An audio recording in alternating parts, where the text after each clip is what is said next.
মানুষ আমাকে বলিস বলে। এই যে মানুষ ওকে বলিস বলে, মানুষ ওকে রাস্তার মানুষ বলে, এটাই ওর কষ্ট। এখন ওইটার বিষয় না, বিষয় হচ্ছে বলিস বলে। চিন্তা করেন, আমরা যতই ওরে মায়া মমতা দিয়ে সবকিছু দিয়ে করে রাখি, কিন্তু যখন ওরে বলিস বলে তখন তো ওর বেঁচে থাকাটাই অনেকটা কষ্ট হয়ে যায়। কইরা না এগুলো, যারা এই অনুষ্ঠানগুলো দেখেন তাদের মধ্যে এরকম অনেকেই আছেন যারা রাগ করলে ধুমধাম করে বাজে কথা বলে ফেলেন। হিন্দু মহিলা সম্ভবত পেয়েছিল, হ্যাঁ, পাওয়ার পরে উনি আবার আরেকটা ফ্যামিলি কাছে আমাকে মানে দিয়ে আসছে। মানে আচ্ছা। উনি মানে হয়তো ভাবছিল আমি মুসলমান, উনি হিন্দু, এই টাইপের কিছু একটা। ওরা ওই মহিলা আবার আমাকে আরেকজনের বাসায় দিয়ে গেছে। আচ্ছা, ওরা আবার গ্রামে চলে গেছিল, এটা হলো হারানোর অনেক পরে। এরকম করে দিতে হঠাৎ করে আমার উপর একটা মায়ের মতো আগেই করতাম, মা আমার এই টাইপেরই ছিল। তারপরে ও যখন কদিন আর আসে না, আচ্ছা। হ্যাঁ আবার পাওয়া গেল পরে, তারপরে দেখা গেছে কি হয়েছে, তুই কই গেছিলি, কি আধা আধা কথা বলতো, কথা বেশি বলতে পারতো না। তো খাবার টাবার দিয়ে টিয়ে ওটা পেট টেট ভরায় গোসল টোসল করে পরিষ্কার করে, বলো তো কি। আপনার নাম কি? রূপালী। রূপালী। রূপালী, এটা কি বাবা মায়ের দেয়া নাম? আমি তো বলতে পারবো না, আমি নাকি নাম বলতে পারতাম না। আচ্ছা, মানে উচ্চারণের সমস্যা ছিল, আস্তে আস্তে কথা বলতাম। কিভাবে বলতেন? মানে আমি আমার মা বোনদের কাছ থেকে আর কি, ওদের কাছ থেকে জানতে পেরেছি যে আমি নাকি রূপালীর জায়গায় উপালি বলতাম তখন। উপালি। হ্যাঁ আপনি কি জানেন উত্তরবঙ্গে কিন্তু রয়ের উচ্চারণ উ করে? হ্যাঁ, মানে আমরা রমজানকে অমজান বলি, হ্যাঁ। হ্যাঁ, আবার ঈদকে ঈদ বলি। হ্যাঁ, এটা কিন্তু উত্তরবঙ্গের ভাষার মধ্যে এটা হয়, বগুড়াতে এটা আছে। এবং যেখানে ই উচ্চারণ হওয়ার কথা সেখানে রি করে, আর যেখানে রি উচ্চারণ হওয়ার কথা সেখানে ই করে। সো আপনাকে এই যে রূপালীর নামের জায়গায় রু না করে উপালি বললে এটা উত্তরবঙ্গেও হলেও হতে পারে। এটা খুব ইন্টারেস্টিং একটা বিষয় বলেছেন, উপালি বলেছেন। আচ্ছা, তাছাড়া অন্য কোনো নাম ছিল না আপনার? না। এটাই ছিল। আচ্ছা, বয়স এখন আপনার এখানে যেটা পাচ্ছি আমি 30 দিয়েছে। এত বয়স হবে না, তার চেয়েও কম হবে। আচ্ছা, ওনার পাশে ওনার মা আছে, এটার পেছনে কারণ আছে, আমি ওনাকে একটু পরে স্ক্রিনে দেখাবো। উনি বলছেন যে আরো বেশি হলেও হতে পারে। আচ্ছা, ঠিক আছে, সমস্যা নাই। তো আপনি হারিয়েছেন তাহলে আনুমানিক বলা যেতে পারে 2-3 বছর হবে। 2-3 বছর বয়স তখন ছিল। তার মানে প্রায় 27-28 বছর আগে উনি হারিয়েছেন। আরো বেশি, 30 বছর আগে। ওকে। আসলে উনি এখানে একটু আনইজি ফিল করছিলেন বা কথা বলতে একটু ভয় পাচ্ছিলেন, যে কারণে ওনার মাকে নিয়ে এসে পাশে বসে রাখা হয়েছে, যাকে উনি বর্তমানে মা বলেন। আমাদের যখন প্রয়োজন হবে আমরা তখন ওনাকে স্ক্রিনে ইন করাবো। ঘটনাটা কি মনে আছে একটু বলেন তো আমাকে, ছোটবেলা থেকে কি হয়েছে? আমার ফ্যামিলিতে ছিল, মা ছিল, হ্যাঁ, বাবা ছিল, হুম, ভাইও ছিল। হুম। এখন ভাই বোনের মধ্যে আমি বড় না ছোট সেটা বলতে পারবো না। ভাই বোনদের মধ্যে আপনি ছোট না বড় সেটা আপনি জানেন না? হ্যাঁ, বলতে পারবো না। ওকে। তারপরে আমি আমার ফ্যামিলির সঙ্গে সম্ভবত ঢাকায় আসছিলাম। আচ্ছা, এখন ট্রেনে না বাসে সেটা বলতে পারবো না, কিন্তু একটু একটু মানে চোখে ভাসে যে আমি ট্রেনে ছিলাম। আচ্ছা। ঢাকায় কারো বাসায় এসে আমি তখন হারিয়ে গেছি। কারো বাসায় এসে আপনি হ্যাঁ, হারিয়েছেন? আমার আবার যার বাসায় আমরা বেড়াইতে আসছিলাম, আত্মীয়র বাসায়, ওখানে এসে আমার পা পড়ে গেছিল। আচ্ছা, আমার এইটুকুই ঘটনা মনে আছে। আর আমাদের ওখানে চাষাবাদ হতো, মানে ওই যে আপনার মরিচ, ডাল, এগুলা। বগুড়াতে মরে যায়। হ্যাঁ, এগুলো এইটুকুই হালকা হালকা মনে আছে। বাবার নাম বা মার নাম মানে যতটুকু আমি শুনেছি যে আমি নাকি বলেছিলাম যে নাইফুল বা নাইফল, এই নাইফল, টাইপের। হ্যাঁ, বাবার নাম নাইফল। আর ভাই আছে একটা, ওর নাম নাকি আলামিন বলেছিলাম। আলামিন বলেছিলেন। এখন আপনার এগুলো মনে পড়ে না? আমার এখন এগুলো মনে পড়ে না। আচ্ছা, এমনি বাবা কি করতে এগুলো কিছু মনে আছে? কিছু মনে কিচ্ছু পড়ে? না। আপনি যেদিন হারালেন ওই দিনের ঘটনা কিছু মনে পড়ে? কিভাবে হারালেন, কারো কোথায় বাসা থেকে বের হয়ে গেছিলাম। যাওয়ার পর কে আপনাকে পাইলো, কি করতেছিলেন রাস্তার মধ্যে, এগুলো মনে আছে কিনা কিছু? আমাকে একটা হিন্দু ফ্যামিলি, একটা হিন্দু মহিলা সম্ভবত পেয়েছিল। হ্যাঁ, পাওয়ার পরে উনি আবার আরেকটা ফ্যামিলি কাছে আমাকে মানে দিয়ে আসছে। মানে আচ্ছা। উনি মানে হয়তো ভাবছিল আমি মুসলমান, উনি হিন্দু, এই টাইপের কিছু একটা। ওরা ওই মহিলা আবার আমাকে আরেকজনের বাসায় দিয়ে গেছে। আচ্ছা, ওরা আবার গ্রামে চলে গেছিল, এটা হলো হারানোর অনেক পরে। পরে ওখান থেকে আমার যে নানু, মানে আমার যে মা, ওনার মা আর কি, হ্যাঁ, আমাকে ওইখান থেকে নিয়ে আসছে। আচ্ছা, মানে আমি রাস্তায় রাস্তায় ঘুরতাম আর কি, ওদের বাসায়, এখানে ওদের সাথে বাচ্চাদের সাথে খেলা করতাম। তখন আমার নানু আর কি দেখে বলছে যে বাচ্চাটা কে, মানে ওই আন্টিদের কাছ থেকে শোনা। পরে বলছে যে ও তো হারাই গেছে, ও বলতে পারে না ওর বাসা কোথায়, বাবা মা কোথায়, কিছু বলতে পারে না। ওর ওইখান থেকে আর কি। আমার আসলে এখনো মনে নেই আমি কোত্থেকে আসছি বা বাবার নাম কি, ভাই বোন কয়জন ছিল এটা বলতে পারবো না, তবে একটা ভাই ছিল। আর ঢাকায় কারো বাসায় আমরা আসছিলাম বেড়াইতে। আল্লাহু আকবার। আচ্ছা, আমি ওনার মাকে নিয়ে আসি, আপনি ওনাকে মা ডাকেন? হ্যাঁ। আচ্ছা, ওনাকে নিয়ে আসি, উনি আসলে বলুক কি হয়েছে। জি, আপনার নামটা একটু বলেন প্রথমে। জি, আমার নাম মালাকে পারবি নাকি? আপনি ওর মা? হ্যাঁ, পালিত বা হ্যাঁ মাই বলবো কেন, কারণ কিভাবে পেয়েছেন আমাকে গল্পটা একটু বলেন তো। অবশ্যই আমাদের বাসা আসলে তেজগা। হ্যাঁ, তখন আমার বাবা মা ভাই বোন সব আমাদের এখানে থাকে। তো আমি যেটা শুনেছি তখন ওকে পেয়েছে আসলে আমার বাবা মারা পেয়েছে, কাজের লোক ছিল। ওর লাইফ হিস্ট্রি খুবই করুন, যেহেতু নাকি ওকে আগে 2-3 বিক্রিও করে দিতে চেয়েছিল। ওকে ছোট বাচ্চা না, মেয়ে বাচ্চা কি করে, মেয়ে বাচ্চা মনে করেন অনেক ফলস পজিশন কিন্তু পড়ে যায়, তাই না? বিক্রি করে দিতে চেয়েছিল বলতে কে বিক্রি করে দিতে চেয়েছে? হ্যাঁ, এখন শুনেন কি বিক্রি, ও তো এখন বলতে পারবে না। হ্যাঁ, তখন ওই যে বললো না একটা হিন্দু মেয়ে পেয়েছে, হিন্দু মেয়ে পাওয়ার পরে ও ভাবলো মুসলমান নাকি কি কি লেনদেন, চাই মুসলমান ঘরে দিয়েছে, মুসলমান ঘরে যে দিয়েছে সে একটু খোড়া টাইপের ছিল, তাই ব্যবসা করাবে। তো কিন্তু ফুল বিক্রি করে তো রাস্তায়, মানে খুব লাইফস্টাইল করুন, যে ফুল বিক্রি করে তো রাস্তায়, ফুল বিক্রি যদি না হতে মারতো খুব। তা আমার আম্মা আবার এরকম খুব মানুষকে অনাথ টনাথ দেখলে ওনার খুবই খারাপ লাগতো, উনি খাইতো না খাইতো ওদেরকে নিয়ে সবসময় ব্যস্ত থাকতো, ওনার ভালো লাগতো আর কি। আমাদের কাজের বেটে এসে বললো যে এরকম এরকম ইয়ার একটা খালামা একটা বাচ্চা ল্যাংটা উলঙ্গ টুলঙ্গ থাকে এরকম, আর মেয়ে বাচ্চা তো এরকম ফুল বিক্রি করায়, আর যদি বিক্রি করতে না পারে খুব মারে।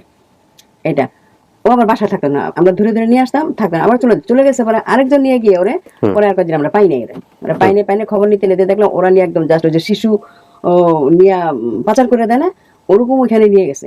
কিছুদিন থেকে তো আমরা পাচ্ছি না, মানে বাচ্চারা তো আসতেও যাইতো, ছোট বাচ্চা, আর যেহেতু নোংরা টোংরা থাকতো আম্মা এসে ধোয়াই টোয়াই করে আবার ছেড়ে চলে যেত। কিন্তু ও তো ফুল বিক্রি করতো আপনাদের সাথে, ওই যে আমাদের এলাকা তো এলাকাটা না, তো ফুল বিক্রি যখন ওকে মারতো তখন আবার একটু যেখানে একটু আশ্রয় পাইতো, একটু মায়া পাইতো, আমার কাছে একটু ইয়ে পাইতো, মায়া টায়া পাইতো, ওইখানে আসতো। এরকম করে হয়তো আমার ওর প্রতি একটু মায়ের মতো আগেই করতাম, আমার এই টাইপেরই ছিল। তারপরে ও যখন কদিন আর আসে না, হারিয়ে গেল, কদিন আসে না কি হয়েছে, পরে শুনলাম যে বাচ্চাটা নাই, বাচ্চাটা একদম নাই। পরে আবার কদিন পরে আবার পাওয়া গেল। আচ্ছা, হ্যাঁ আবার পাওয়া গেল। পরে তারপরে দেখা গেছে কি হয়েছে, তুই কই গেছিলি, কি আধো আধো কথা বলতো, কথা বেশি বলতে পারতো না, আর কপালটা এরকম করে থাকতো, খালি মাথা নিচে করে থাকতো এরকম, আর অনেক কথা বললে তারপরে বলতো। তারপরে বলে যে কাঁদতেছে, কি আম্মা খাবার টাবার দিয়ে, খাবার তো পাইতো না, তো খাবার টাবার দিয়ে টিয়ে পেট ভরায় গোসল টোসল পরিষ্কার করে, বলো তো কি হয়েছে, এরকম। আমার ডাকতো না কিছু, নানু টানু কিছুই ডাকতো না, খালি কথাগুলি একটু আধো আধো বলতো। তো বলছে আমার এরকম এক জায়গায় নিয়ে অনেক দেখি কি রাত্রে অনেক বাচ্চাদের নিয়ে আটকে রাখছে, মনে হয় ও তখন ভালো করে আমরা গেস করছি যে শিশু বাচ্চা হইতে পারে, আমরা গেস করছি। ওইখান থেকে এসে কেমনে কেমনে কানতে কানতে আল্লাহরই হুকুম বোধ হয়, আমি জানি না বাবা। ওইখান থেকে তারপর আবার এই বস্তিতে আসছে, আমাদের বস্তিতে আসছে। আসার পর থেকে তারপর আমার ভাইরা আমার বাবা সব মানে খুব কড়া করে হয়েছে, মেয়ে বাচ্চা আল্লাহ একটা আমানত, ওকে আর কখনো দেওয়া যায়। এই আমরা গেট আটকে রাখতে রাখতে আমার বাবা মা ওনাকে পালা শুরু করলো, এবং ওর খোঁজও করতে না না না না কখনো খোঁজ করতে আসে না, ও তো কিছু বলতে পারে না, কি মাইকিং করবো কি করবো, খালি গায়ে মানে একটা বাচ্চা, মানে আপনি চিন্তাও করতে পারবেন না। যাই হোক সেটা আনফর্চুনেটলি ওর লাইফটা আসলে খুবই করুন। ওই যেই লোকটা ওরা বিক্রি করতে পরে আসছে, পরে বলছে তোমার কেমনে নিছে, আমার রিক্সার মধ্যে বাসা, আমি রিক্সা শুধু নেমে যাই, রিক্সার মধ্যে বাসা ঘরের মধ্যে পাড়া দিয়ে রাখছে আমাকে, যে আমি নেমে যাতে না যাই। তারপরে নিয়ে গেছিল, নিয়ে যাওয়ার পরে তোর আল্লাহর বোধ বিশেষ রহমতের কাছে আছে বাবা, যার ফলে ওরে আমার একটা পরিবারের কাছে আল্লাহ পাক আবার ফিরাই দিছে। তো এইটা বলার অপেক্ষা রাখে না, আমরা আসলে এত বছর ধরে এখন বিয়ে পাশ করছে সে, যদিও আমরা হ্যাঁ আমরা করিয়েছি, যার ফলে আমার আম্মা তারপরে অষ্টার সাথে হজে গেল। হ্যাঁ হ্যাঁ তারপরে এই যে আম্মা হজে গেল, আমার আম্মা হজে যাওয়া, ও তো ছোট, ওকে করে কাজের বেটি টেটে গেছে, আমাদের তেজগাঁও রেখে গেল। তারপরে যাই হোক পরে আম্মা আব্বা মারা যাওয়ার পরে সে আমার কাছে, আমার আব্বা যখন মারা গেল তখন সে আর কেউ থাকতে পারলো না, আমার বোন টোনা বিদেশে থাকে, তখন আমি এখন থাকবার থাকি খিলগাঁয়ে। তখন সে যে আসছে, আসার পরে যে আমি লেখাপড়া করা এটা না জায়গা এখন একটা বুঝি না, এবং সেই জন্য বাবা আসি অনেক কিছু, কিন্তু ওর মাঝে মাঝে একটা হাহাকার লাগে, তো ভিতরটা খুবই হু করে যখন আমরা একটা সহ্য করতে পারি না, যার ফলশ্রুতিতে আমরা এই খুঁজে বিয়ে শাদীর চেষ্টা করছিলেন আপনারা? হ্যাঁ এই ধরনের একটা, এখন তো ওই জন্য রুটটা খুঁজে পাও কি দরকার না, ওটা তো খুঁজে পাওয়া দরকার, সব জায়গায় তো রুট খুঁজে। লেখাপড়া করাইছেন সব ঠিক আছে, এখন তো বয়স হয়ে গেছে, বিয়ে শাদীরও দিয়ে দরকার, সবই তো দরকার, কিন্তু এখন রুটের জন্য ও মানে চুপচাপ বসে থাকে, আমরাও খুঁজি, আল্লাহ যদি ওকে দেয় সেটা তো আমাদের ওই জায়গাতে একটা প্রবলেম হয়ে গেছে। হ্যাঁ ওই জায়গাটাই প্রবলেম। আমরা যতই আমরা কিছু চাই না ওর, মানে কিছু ওরও এফোর্ট করতে হবে না কিছু, কিন্তু ওর রুটটা পেয়ে গেলে আর কি আমাদের আল্লাহর রহমতে বিশেষ একটা ইয়ে দাঁড়ায়। ও তো নিজেও বোধহয় মিস করে, কি ওর ফ্যামিলিকে মিস করে? অবশ্যই করে, কিন্তু ও এখন আর বলে না, বাসার মধ্যে চিল্লাচিল্লি অন্যদিকে ভুলায় রাখতে হয়তো বা চেষ্টা করে, আমি যেটা বুঝি মানসিক ব্যাপারটা যেটা খুব শাউট করবে বা চিৎকার চেঁচামেচি করবে, কিন্তু নীরবে আবার এক জায়গায় গিয়া কখন যেটা করে মানে এতটাই গভীর আমি আপনাকে আসলে বুঝাইতে পারবো না, এতটাই গভীর না বুঝাতে পারবো না। এই জন্য খুব খেট করে বাসার মধ্যে মেজাজ করে, আমি কিন্তু বুঝার পরে আমরা চুপ করে থাকি, কিন্তু পরবর্তীকালে বলা যায় যে আমি তো ইয়ে ছাড়া, তখন কিন্তু আসলে সত্যি খুবই খারাপ লাগে, যার ফলে আমার মেয়ে খুঁজে কিন্তু আপনাদের কাছে এরকম নিয়ে আসছে। আমরা যেটা নাকি আপনাকে যেটা দিলাম, কিছুদিন আগে তাহলে একটু শেয়ার করি আপনার সাথে, কিছুদিন আগে একটা ফ্যামিলি আসছে আমার বাসায়, এসে বলছে মানে এটা আরো দুঃখজনক, ওই ফ্যামিলিটার মেয়ে হারাই গেছে। পরে ওই ফ্যামিলিটা এসে না, সবচেয়ে মজার কথা ওর সাথে সব মিলে গেছে, ডিএনএ টেস্ট বন্ধ করছি আমরা, মিলে গেছে। ওই লোক যেই লোক আসছে ওর ওয়াইফ বেঁচে নাই, ওই লোকের ছবি টবি দেখে আমার কাছে মনে হয়েছে আসলে এই হবে। তারপরে তখন ডিএনএ টেস্ট আসলে পাই নাই, কিন্তু পরে না ডিএনএ ওই লোকের সাথে মিলে নাই, মা তো নাই, তো ওকে আবার অফার করছিল তোমার ভাইয়ের সাথে টেস্ট করো, আমার মনে হয় তুমি আমার মেয়ে, এরকম বলছে। ওরা আবার 6 বোন বোধ হয়, 1 ভাই। তো আলামিন যে সে নাম বলছে, এই ভাইটার নাম কি জানি নাম, আমিন। এই যে ভাই, এই ভাইয়ের নাম আমিন। কাজে কাজে এইখানে আর যখন হয় না, তখন এই যে আপনাদের শরণাপন্ন হইতে বাধ্য হয়েছে আমরা। এখানে ওর আসলে তেমন কিছুই মনে নাই, না। বাবার নাম বলতে পারেন না, নিজের নাম রূপালী, ছোটবেলায় উপালি বলতো, মাতার নাম হচ্ছে নাইফুল বা নাইফল ওর ভাষায়, ওর একটা বড় ভাইয়ের নাম মনে আছে সম্ভবত আলামিন, তারপরেও এটা তেমন একটা কিছু মনে নাই। নাই নাই। এবং ও বলেছে আমাদের বাসা থেকে কোনো আত্মীয়ের বাসায় বেড়াতে আসার পর তাদের বাসায় চুলার আগুনে আমার বাম পাশের পা পুড়ে যায়, আমার গালের বাম পাশে 1 ইঞ্চি লম্বা একটা কাটা দাগ আছে হালকা। এই যে দাগটা, এটা কি আপনার বাবা মা জানে? এখন এটাও তো বলতে পারবে না। না, বলতে পারবে না। এখানে এগুলি আর কিছু বলতে পারবে না। এটা আমার জানি কেন মনে হয় কি, কিছুটা আমার মনে হয় পায় না যে আপনার কথা আমি আপনাকে ফিরাই দেই। সেটা হয়েছে যে আপনি বলেন উপালি, এই জিনিসটা আমি গেস করছি যে উত্তরবঙ্গে বলে একটা কথা, আর একটা কথা আমার যতটুকু খেয়াল আছে, বা ও এখন কিছু বলে না, ওর পায়ে মনে হয় খারু ছিল। আমরা তো পেয়েছে পারে পরে পাইলাম, কিন্তু ওরা যারা পেয়েছিল তারা আমার কাছে মনে হয় বলছিল যে পায়ে খারু ছিল। খারু বলতে কি বোঝায়? খারু যে উত্তরবঙ্গে কিন্তু একটা জিনিস পরায় পায়ের মধ্যে, একটা খারুর মতো জিনিসটা পরায়, সেটা হলো জাস্ট রূপার হইতে পারে বা তামার টামার হইতে পারে, একটু নুপুর টাইপের, কিন্তু ওইটা একটু জাস্ট বেরি টাইপের একটা পায়ে মনে হয় পড়া ছিল। এখন আমি জানি না, যদি কেউ দাবি করে ডিএনএ টেস্টের উপরই থাকতে হবে প্রথম কথা হচ্ছে এটা, কারণ ফ্যামিলিতে ওর চেনার কোনো সম্ভাবনাই নাই। চেহারা যদি কার্বন কপিও ম্যাচ করে যায় তবুও ডিএনএ টেস্টের উপরে থাকতে হবে, এই হচ্ছে বিষয়। আমার অনুষ্ঠানে আপনারা আসছেন, আমার অনুষ্ঠানে অনেক মিরাকল ঘটিয়েছে আল্লাহ, কিন্তু আমি জানি না এটা নিয়ে আমি কি বলবো, তেমন কিছুই ওর মনে নাই। হ্যাঁ, তবে এটা ঠিক যে আপনারা একটা অনেক বড় ইবাদতের কাজ করেছেন, না সেটা আল্লাহ জানে ভালো। হ্যাঁ, এবং ওকে যদি একটা ভালো পরিবারের কাছে দিতে পারেন সেটাই বরং ভালো হবে, এই হচ্ছে বিষয়। তো রূপালী ওর নামটা চেঞ্জ করেন নাই? না, হ্যাঁ, নাম চেঞ্জ হয়েছে পরে? না আমরা তো চেষ্টা, ভালো নামটা, আইডি নাম তো অন্য। রূপালী আপনি চান পরিবারের কাছে ফিরতে? হ্যাঁ ভাইয়া, চান? অবশ্যই যায়। এটা মানুষের একটা, এটা কি বলবো আর, মানুষ আমাকে এই যে মানুষকে বিয়ে বলে, মানুষ ওকে রাস্তার মানুষ বলে, এটাই ওর কষ্ট। এখন ওটার বিষয় না, বিষয় হচ্ছে বলে। চিন্তা করেন, আমরা যতই ওর মায়া মমতা দিয়ে সবকিছু দিয়ে করে রাখি, কিন্তু যখন ওর বলে তখন তো ওর বেঁচে থাকাটাই অনেকটা কষ্ট হয়ে যায়। কইরেন না এগুলো। যারা এই অনুষ্ঠানগুলো দেখেন তাদের মধ্যে এরকম অনেকেই আছেন যারা রাগ করলে ধুমধাম করে বাজে কথা বলে ফেলেন। কোনো মানুষের দুর্বলতা নিয়ে তাকে খোঁটা দিবেন না, কখনো দিবেন না। রাগ করলে আমরা হিতাহিত জ্ঞান হারাই ফেলি, কিন্তু যদি দিয়েও ফেলেন সঙ্গে সঙ্গে মাপ চেয়ে নেবেন, সরি বলে দিবেন। আসলে এটা আল্লাহর হুকুম। এই একটা কথা, আর একটা কথা, ও যখন তখন আমি দেখি ও চুপচাপ থাকে, যে এটা তো ও ইচ্ছা করে করে নেই, এটা ওর ভাগ্যে, জানি না অবশ্য। আবার যখন দেখবো যে এটা পাইছিল, ওই যে বাবাটারে পাইছিল, তখন আমি দেখতাম, একটা দূরে থেকে দেখতাম ওই বাপটারে ধরে ধরে নিয়ে আসতো।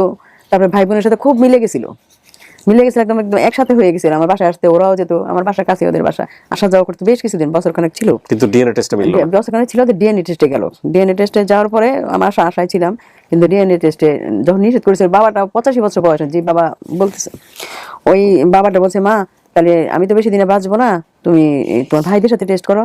ও আর রাজি হয় না, মানে ও আর আঘাত পেতে চায় নাই, মানে মনে করেন আঘাতের তো একটা সীমা থাকে, ওইটা আর পেতে চায় না আর কি। মানুষের কাছে মায়েরও খেতে হয়েছে, এই যে মানুষের কাছে মায়ের খেতে হয়েছে, মানে তো আমি বলছি, মা তুমি ভয় পাইও না, কারণ আল্লাহ তোমার এমন ভালোবাসছে যে তোমার একটা পরিবারের কাছে দিছে, নাহলে তুমি একটা পরিবারের কাছে দিছে, এটা তোমার আল্লাহর বিশেষ রহমত। তোমার বাবা মা নিশ্চয়ই ভালো আছে, সবাই ভালো আছে।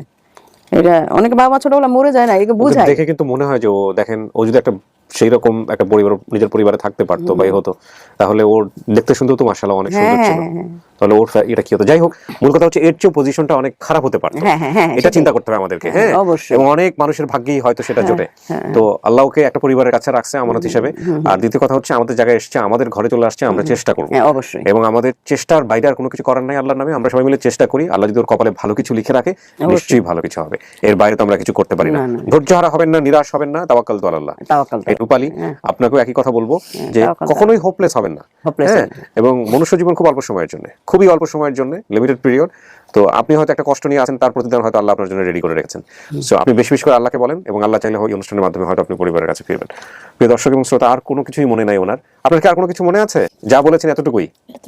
চলেন আমরা সবাই মিলে। মাটা অনেক সুন্দরী ছিল, লম্বা ছিল, বাবাটা সম্ভবত একটু কালো ছিল, আর বাড়ি ভর্তি অনেক মানুষ ছিল, কিন্তু ওরা সম্পর্কে কি হয় বা এগুলো বলতে পারবো না। চলেন আমরা চেষ্টা করি, আল্লাহ যাতে একটা ভালো সংবাদ নিয়ে ফিরার তৌফিক দেয়। এই প্রত্যাশায় শেষ হচ্ছে আজকের মতো। আসসালাম।